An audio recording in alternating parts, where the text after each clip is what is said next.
manova revo amilay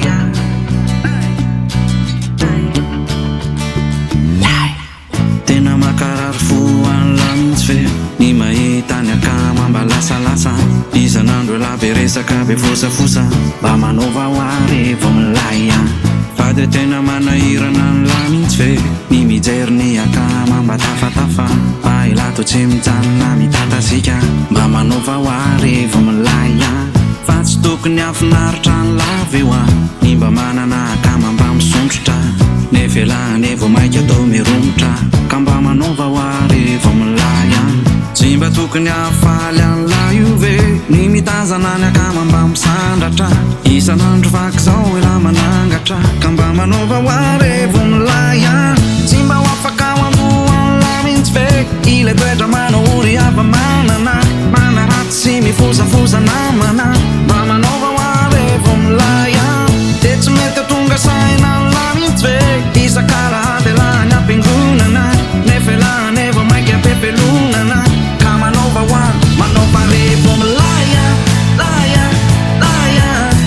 laya faza te masositra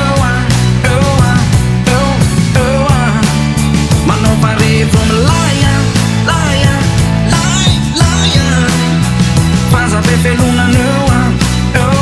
aza ty manenjiky oleo manova ary vo milay laya laya laya faza te masositra manova ary vo milay laya laya faza ty manelotsao aza mitoraka bilao manova ary vo milay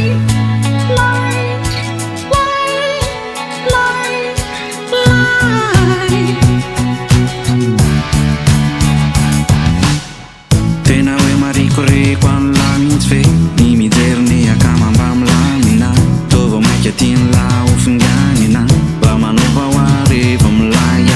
le tantara tsy mikasika an'la mihitsy fe ataon'la mampiasa saina manahirana fiainan'olona io fa aza mba hidirana mba manova ho ary vo milay